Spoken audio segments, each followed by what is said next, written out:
ಎಂಥ ಪರಿಸ್ಥಿತಿಗೆ ತರ್ತೀನಿ ನೋಡ್ತಾ ಇರು. ಭಿಕ್ಷೆ ಭಿಕ್ಷೆ ಎತ್ತಿ ಅನ್ನ ತಿನ್ಬೇಕು. ಆ ಗತಿ ನಿನಗೆ ಬರೋ ಹಾಗೆ ಮಾಡಲಿಲ್ಲ ನಂದಕುಮಾರ್ ಅವ್ರ ಮಗಳೇ ಅಲ್ಲ ನಾನು. ಅವನಿಗೆ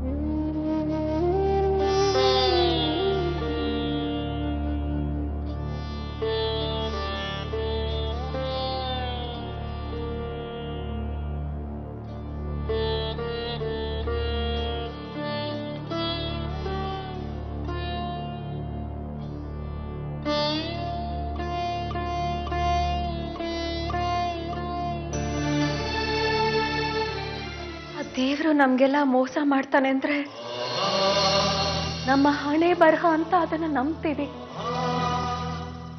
ಆದ್ರೆ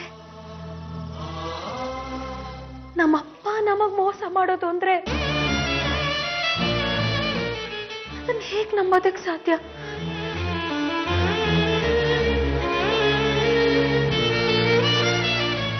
ಅಪ್ಪ, ನಿಮ್ಮಲ್ಲೂ ಇಂಥ ಕೆಟ್ಟತನ ಇರೋದಕ್ಕೆ ಸಾಧ್ಯನಾ?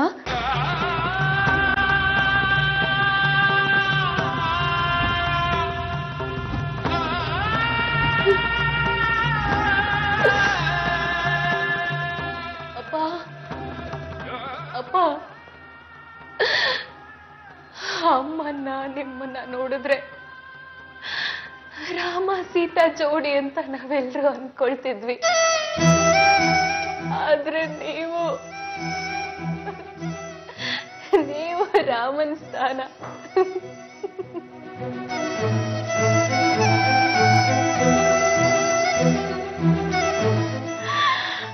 ಆ ನಂಬಿಕೆಗೆ ಎಂತ ದ್ರೋಹ ತಂದ್ಬಿಟ್ರಿ ಅಪ್ಪ ನೀವು.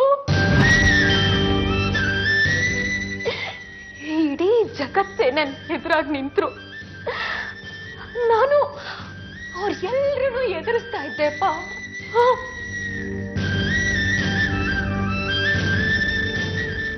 ಆದ್ರೆ ನೀವು ನಮ್ಗೆಲ್ಲ ಮೋಸ ಮಾಡ್ಬಿಟ್ರಲ್ಲಪ್ಪ.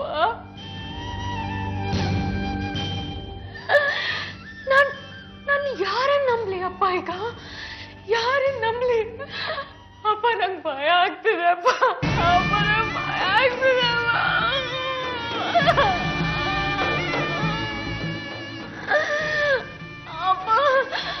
ಅಪ್ಪ ನೀವು ಅದ್ಯಾವುದು ಹೆಂಗಸಿಗೋಸ್ಕರ ಅಮ್ಮಂಗ್ ಮೋಸ ಮಾಡಿದ್ರಪ್ಪ?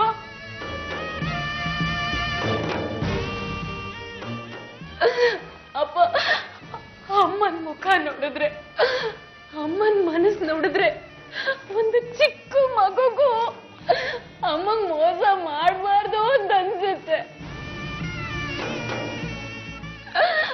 ಆದ್ರೆ ನೀವು ಆ ಹೆಂಗಸಿನ ಮೋಹಕ್ ಬಲಿಯಾಗಿ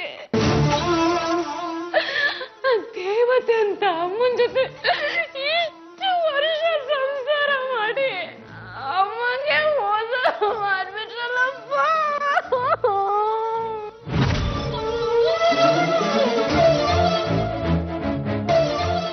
ಇಷ್ಟು ದಿವಸ ಈ ಮನೆಯಲ್ಲಿ ಸುಖ ಸಂತೋಷ ನೆಮ್ಮದಿ ಇತ್ತು ಅಂದ್ರೆ ಅದು ನಿಮ್ಮಿಂದಾನೇ ಅಪ್ಪ.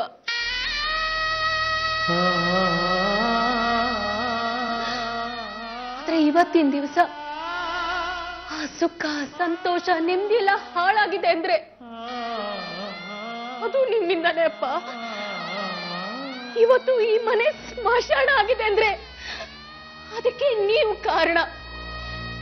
ನಿಮ್ಮ ವರ್ತನೆ ಕಾರಣ, ನಿಮ್ಮ ಕೆಟ್ಟ ಆಸೆಗಳು ಕಾರಣ. ನಿಮ್ಮ ಜೊತೆ ಇದ್ಲಲ್ಲ ಆ ನೀಚ ಹೆಂಗಸು, ಅವಳ ಕಾರಣ ಅಪ್ಪ. ಅಪ್ಪ ಅಪ್ಪ ವಿಷಯಗಳೆಲ್ಲ ನಮಗೆ ಗೊತ್ತಾದ್ರೆ ನಾವ್ ಹೇಗ್ ವರ್ತಿಸ್ತೀವೋ ಹೇಗ್ ತಗೊಳ್ತೀವೋ ಅನ್ನೋದನ್ನ ನೋಡಕ್ಕಾಗ್ದೆ ನೀವು ಈ ರೀತಿ ಆಗ್ಬಿಟ್ರಪ್ಪ. ನಾವೆಲ್ಲಿ ನಿಮ್ಮನ್ನ ದೂರ ಮಾಡ್ಬಿಡ್ತೀವೋ ಅಂತ ಭಯ ಆಯ್ತಪ್ಪ ನಿಮ್ಗೆ. ಅದಕ್ಕೆ ಈ ರೀತಿ ಆಗ್ಬಿಟ್ರ ನೀವು? ಅಪ್ಪ, ನಾವು ನಿಮ್ಮನ್ನ ದೂರ ಮಾಡಲ್ಲ ಅಪ್ಪ. ನಿಮ್ಮಿಂದ ದೂರ ಆಗ್ಬೇಕಾಗಿರೋದು ನಿಮ್ಮ ಕೆಟ್ಟ ಆಸೆ.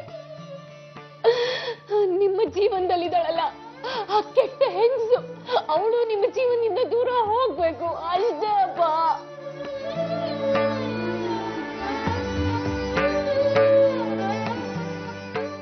ನಮಗ್ ನೀವು ಬೇಕಪ್ಪ, ನಮಗ್ ನೀವು ಬೇಕು.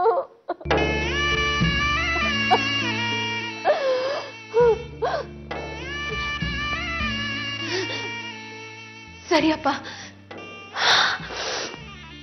ಆಯ್ತು. ಇಷ್ಟು ದಿವಸ ನಡೆದಿದ್ದನ್ನೆಲ್ಲ ಒಂದು ಕೆಟ್ಟ ಕನಸು ಅಂತ ನಾವೆಲ್ಲರೂ ಮರ್ತು ಬಿಡೋಣಪ್ಪ, ಮರ್ತು ಬಿಡೋಣ. ನಮ್ಗೆ ನೀವು ನಮ್ಗೋಸ್ಕರ ಅಂತ ಸಂಪಾದನೆ ಮಾಡಿರೋ ಈ ಹಣ, ಆಸ್ತಿ, ಅಂತಸ್ತು ಇದೆಲ್ಲ ಏನು ಬೇಡಪ್ಪ, ಏನು ಬೇಡ. ನಮಗ್ ಬೇಕಾಗಿರೋದು ನೀವಪ್ಪ. ನೀವು ಮತ್ತೆ ಹುಷಾರಾಗ್ಬೇಕು ಅಪ್ಪ. ಅಮ್ಮ ಮತ್ತೆ ಹುಷಾರಾಗ್ಬೇಕು ಅಪ್ಪ.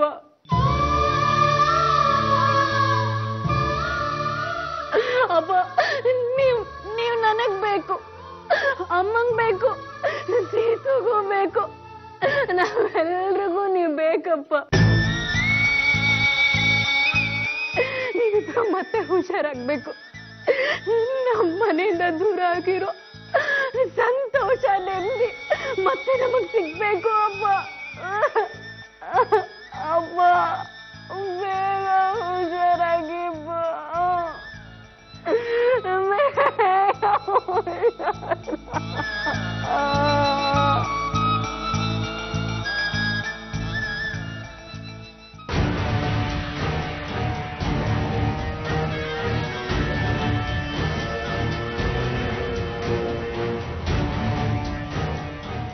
ಏನ್ ಯಾಮಿನಿ, ಫೋನ್ ಮಾಡಿ ಅರ್ಜೆಂಟಾಗಿ ಬರಕ್ ಹೇಳಿದೆ.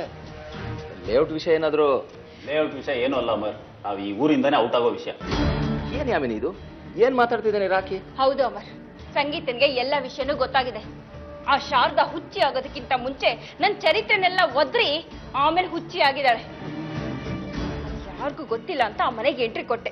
ಆದ್ರೆ ಆ ಸಂಗೀತನ್ಗೆ, ಆ ಸಂಗೀತ ಇಷ್ಟ ದಿನ ನನ್ನ ಕೆನ್ನೆಗೆ ಮಾತ್ರ ಹೊಡಿತಿದ್ಲು, ಇವಾಗ ಅಕ್ಕನ ಕೆನ್ನೆಗೆ ಹೊಡೆದು ಕುತ್ತಿಗೆ ಹಿಡಿದು ಆಚೆ ದಬ್ಬಿದ್ದಾಳೆ. ಅದರಿಂದ ನಮ್ಮ ಅಕ್ಕನಿಗೆ ಎಷ್ಟು ಅವಮಾನ ಆಗಿದೆ ಗೊತ್ತಾ ಅಮರ್? ಅದೆಲ್ಲ ಬಿಡೋ, ಮುಂದೆ ಆ ಸಂಗೀತ ಏನ್ ಮಾಡ್ತಾಳೋ ಅಂತ ಭಯ ಆಗ್ತಾ ಇದೆ.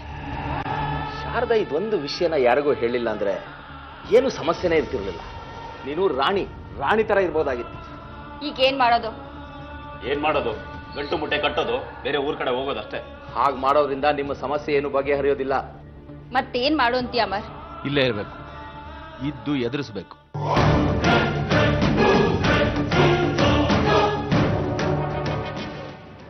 ಆ ಲೇಔಟ್ ಕೆಲಸನ ಶುರು ಮಾಡಬೇಕು. ಅದಕ್ಕೆಲ್ಲ ಆ ಸಂಗೀತ ಅವಕಾಶ ಮಾಡ್ಕೊಡ್ತಾಳ? ಹೋಗಿ ಅವಳ ಹಾಡು ಹೇಳೋಳಿಗೆ ಹೆದರ್ಕೋತಾ ಇದೆಯಲ್ಲ ಯಾಮಿನಿ. ನೀನು ಊರ್ ನೋಡಿರೋ ಅಷ್ಟು ಅವಳ ಜನಗಳನ್ನೇ ನೋಡಿಲ್ಲ, ಬಿಟ್ಟಾಕು. ಅಮರ್, ಅವಳನ್ನ ಅಷ್ಟು ಸುಲಭ ಅನ್ಕೋಬೇಡ.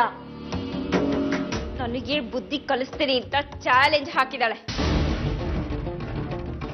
ಹೊರಗಿನ ಪ್ರಪಂಚ ಅಂದ್ರೆ ಏನು ಅಂತಾನೆ ಅವಳಿಗೆ ಗೊತ್ತಿಲ್ಲ, ಅವಳಿಗೆ ನೀನ್ ಹೆದರ್ಕೋಬೇಕಾ? ಅಂತ 100 ಜಡೆನೂ ಒಂದೇ, ನೀನು ಒಬ್ಳು ಒಂದೇ. ಈ ಲಂಕೆಗೆ ಬೆಂಕಿ ಇಟ್ಟಿದ್ದು ಒಂದೇ ಬಾಲಾನೇ ಅಮರ್, ಅದನ್ನ ನೆನ್ಪಿಟ್ಕೊಳ್ಳಿ. ಅದು ನನಗೂ ಗೊತ್ತು, ಆದ್ರೆ ನಾನು ಹೇಳ್ತಾ ಇರೋದು ನಿಮ್ಮಿಬ್ರಿಗೂ ಅರ್ಥ ಆಗ್ತಾ ಇಲ್ಲ ಅಷ್ಟೇ. ಅವರು ನಮ್ಮನ್ನು ಹೆದರಿಸಿ ಬೆದರಿಸಿ ಮಾಡೋದಕ್ಕೆ ಅವ್ರ ಹತ್ರ ಸಾಕ್ಷಿ ಏನಿದೆ? ಅದು ಅಲ್ಲದೆ ಎಲ್ಲಾನು ಕಾನೂನು ಪ್ರಕಾರನೇ ನಡೆದಿದೆ. ಯಾಮಿನಿಯಿಂದ ನಮಗೆ ಅನ್ಯಾಯ ಆಗಿದೆ ಅಂತ ಅವರು ಪೊಲೀಸ್ ಸ್ಟೇಷನ್ಗೆ ಹೋಗಿ ಕಂಪ್ಲೇಂಟ್ ಕೊಟ್ಟರು. ಪೊಲೀಸ್ನವರು ಆ ಪೇಪರಲ್ಲಿ ಬೆವರು ಒರೆಸ್ಕೊಂಡು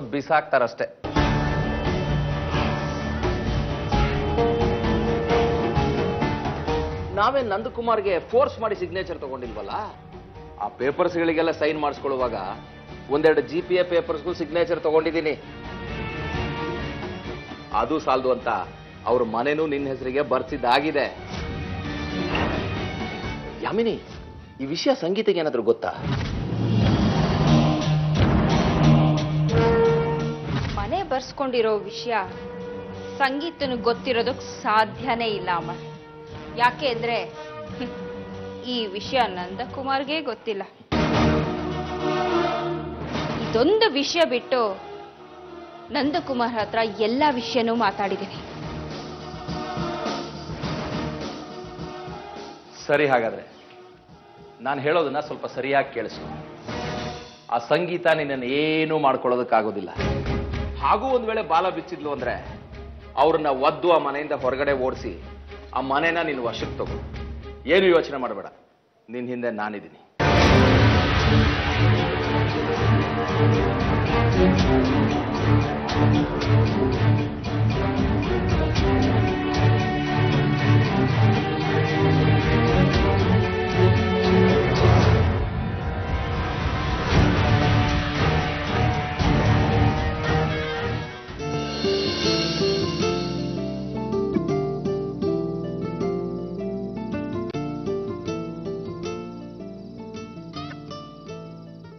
ರಾಶಿ, ಊಟ ಆಯ್ತಾ? ಆಯ್ತು ಮಾವ. ಓದು ಹೇಗೆ ನಡೀತಾ ಇದೆ? ಚೆನ್ನಾಗಿ ನಡೀತಾ ಇದೆ. ಆಮೇಲೆ ನಿನ್ನ ಹತ್ರ ಒಂದು ಮುಖ್ಯವಾದ ವಿಷಯ ಮಾತಾಡಬೇಕು. ನಿಜ ಹೇಳ್ತೀಯಾ? ಮಾವ, ನೀವು ನನ್ನ ತಾಯಿಗೆ ಅಣ್ಣ ಮಾತ್ರ ಅಲ್ಲ, ನಮ್ಮ ಪಾಲಿನ ದೇವ್ರು. ನಿಮ್ಮ ಹತ್ರ ನಾನು ಸುಳ್ಳು ಹೇಳ್ತೀನ? ಅದೇನು ಅಂತ ಹೇಳಿ ಮಾವ. ನೀನು ಯಾರನ್ನಾದ್ರೂ ಪ್ರೀತಿಸ್ತಾ ಇದೀಯಾ? ಇಲ್ಲ ಮಾವ, ಅಂತ ತಪ್ಪು ನಾನು ಯಾವತ್ತೂ ಮಾಡೋದಿಲ್ಲ. ಓದ್ಬಿಟ್ರೆ ನನ್ನ ಮನಸ್ಸಿನಲ್ಲಿ ಏನೂ ಇಲ್ಲ. ಹಾಗಾದ್ರೆ ನಿನ್ನ ಮನಸ್ಸಲ್ಲಿ ಯಾರೂ ಇಲ್ಲ? ಖಂಡಿತ ಇಲ್ಲ ಮಾವ. ಹಾಗಾದ್ರೆ ಸುಮಿತ್ರಾ ಹತ್ರ ಮದುವೆ ಬೇಡ ಅಂತ ಯಾಕೆ ಹೇಳಿದೆ? ಅದು ಇನ್ನೂ ಓದ್ಬೇಕು ಅಂತ ಮಾವ. ನನಗೆ ನಿಜ ಬೇಕು, ಹೇಳು, ಯಾಕೆ ಬೇಡ ಅಂತ ಹೇಳಿದೆ? ಈಗ ತಾನೇ ನೀನೇ ನನ್ನನ್ನು ದೇವ್ರಿಗೆ ಹೋಲಿಸಿದೆ. ಈ ದೇವ್ರ ಹತ್ರನೇ ಸುಳ್ಳು ಹೇಳದ? ಅಂದ್ರೆ ನಿನ್ನ ಮನಸ್ಸಿನಲ್ಲಿ ಬೇರೆ ಯಾರೋ ಹುಡುಗ ಇದ್ದಾನೆ? ಇಲ್ಲ ಮಾವ. ಮತ್ತೆ ಯಾಕೆ ಮದುವೆ ಬೇಡ ಅಂತ ಹೇಳಿದೆ? ಅದು ಸಂತೋಷ್ ಒಂದು ಹುಡುಗಿನ ಪ್ರೀತಿಸ್ತಾ ಇದ್ದಾನೆ.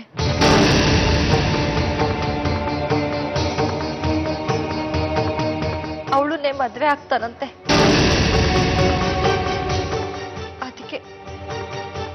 ಅದಕ್ಕೆ ಮಾವ ನಾನು ಈ ಮದ್ವೆನ ಬೇಡ ಅಂದೆ. ಸಂತೋಷ್, ಸಂತೋಷ್! ಡ್ಯಾಡಿ, ಏನಾಯ್ತು? ಯಾಕೆ ಹಾಕೋಗುದ್ರಿ? ನೀನು ಯಾರನ್ನಾದ್ರೂ ಪ್ರೀತಿಸ್ತಾ ಇದೀಯಾ?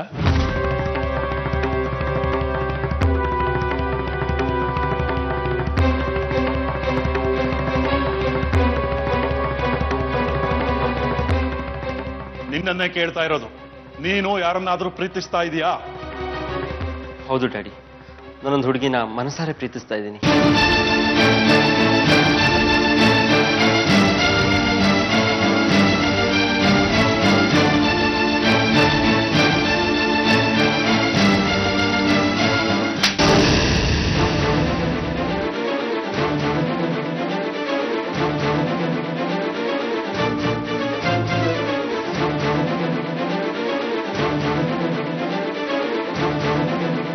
ನಾಚಿಕೆ ಆಗೋದಿಲ್ಲ ನಿನಗೆ? ಜೀವನದಲ್ಲಿ ಏನನ್ನು ಸಾಧಿಸ್ತಾ ಇದ್ರು ಪರವಾಗಿಲ್ಲ, ಪ್ರೀತಿ ಮಾತ್ರ ಮಾಡ್ಬೇಕಲ್ಲ?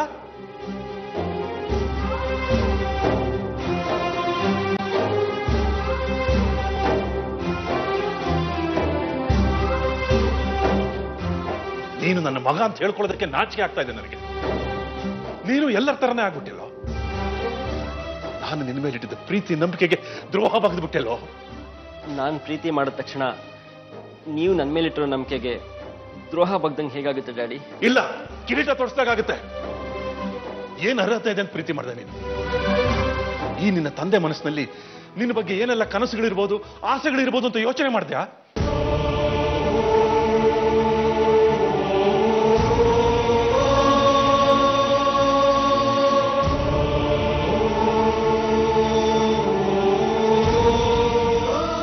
ತಾಯಿ ಇಲ್ಲದ ಮಗ ಅಂತ ಅವಳು ಪ್ರೀತಿನೂ ನಿನಗೆ ದಾರ ಎರೆದು ಬೆಳೆಸಿದ್ನಲ್ಲೋ. ನೀನು ಕೇಳೋದಕ್ಕಿಂತ ಮುಂಚೆನೆ ನಿನಗೆ ಬೇಕಾಗಿದ್ದನ್ನೆಲ್ಲ ಕೊಡಿಸ್ದೆ.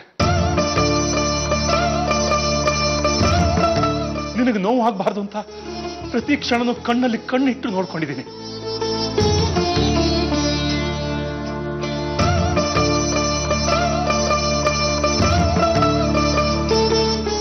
ಈ ನನ್ನ ತಾಯಿ ಮದುವೆ ಮಾಡ್ಕೋ ಅಂತ ಬಡ್ಕೊಂಡ್ರು ನಿನಗೋಸ್ಕರ ನನ್ನೆಲ್ಲ ಸುಖ ಸಂತೋಷಗಳನ್ನ ದೂರ ಮಾಡ್ಕೊಂಡು ಬದುಕಿದ್ದೀನಿ. ನನ್ನ ಸರ್ವಸ್ವನೇ ನನ್ನ ಮಗ ಅಂತ ನಂಬ್ಕೊಂಡು ಬದುಕಿದ್ದೀನಿ. ಅದಕ್ಕೆ ನೀನು ಕೊಟ್ಟ ಬೆಲೆ ಇದೇನಾ?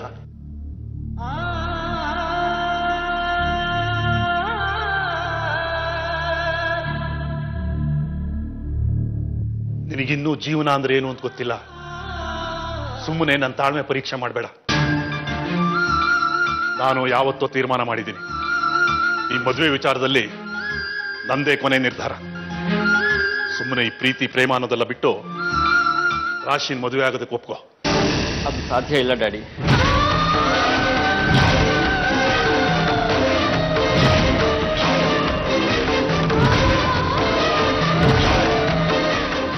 ಹಾಗಾಗೋದಕ್ಕೆ ನಾನು ಬಿಡೋದಿಲ್ಲ. ಯಾರಿಂದನೂ ನನ್ನ ಅವಳನ್ನ ದೂರ ಮಾಡಕ್ ಆಗೋದಿಲ್ಲ.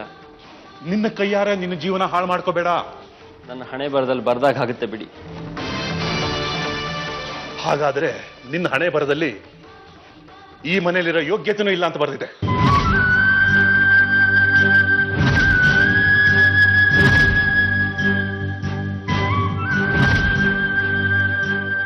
ಆಸ್ತಿನಲ್ಲಿ ನಿನಗೊಂದು ಕವಡೆ ಕಾಸು ಸಿಗೋದಿಲ್ಲ. ಈ ಕ್ಷಣದಿಂದ ನನ್ನ ಪಾಲಿಗೆ ನನ್ನ ಮಗ ಸತ್ತೋದ.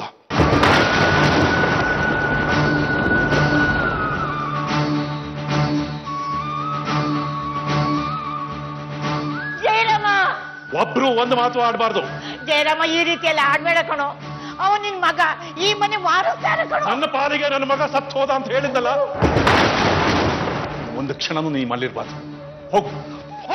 ಸಂತೋಷ್, ಸಂತೋಷ್.